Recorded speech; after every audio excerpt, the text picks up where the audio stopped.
A great question I get is, how does an intermediate lifter actually keep progressing? And the answer is really, really simple. A lot of people say that the intermediates need more variety. Now, that's actually not true. In fact, it totally disregards the laws of skill acquisition and motor performance. Because the thing is, with intermediate, they actually get better adaptive capacities to training. With a beginner, they get newbie gains because they're actually getting an anabolic stimulus for the first time.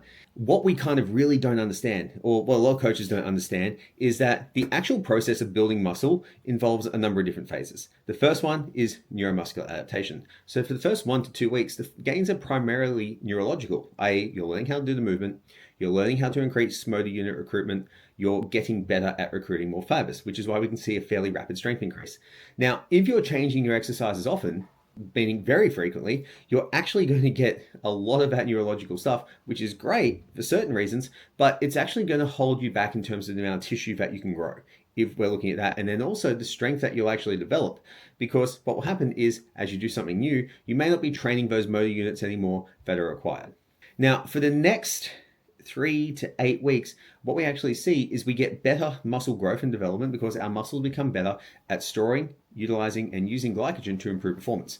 So from that point of view, what happens is we do something from 3 to 8 weeks, we're getting an increase in glycogen upregulation in the muscle, which is allowing us to get better performance and also start seeing some size. Now, from that, 3 to 8, so that 9 to 12, 9 to 13 week pass, then we're actually seeing some actual increases in the size of the fibers. Not just their ability to hold glycogen, not just their ability to recruit better, they're actually starting to grow in response to the training stresses. So when you are working with intermediates and you're cycling exercises all the time, what's really happening is you're just getting a whole bunch of neurological adaptations for the muscle fiber, which aren't necessarily going to influence their results in the way that you think they are.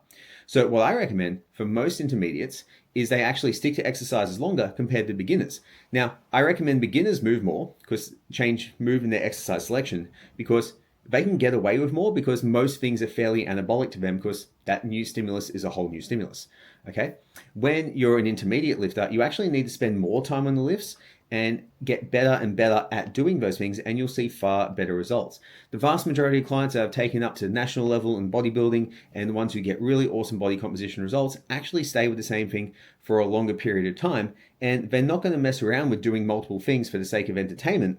What we want to do is do things for the sake of actual volume and specificity. And if we do that, we're going to get far better results with our training program. So if you are swapping your program every 4 weeks, maybe move it out to 8 weeks, keep the same exercises, get really damn good at them, and I guarantee you'll probably get way better results.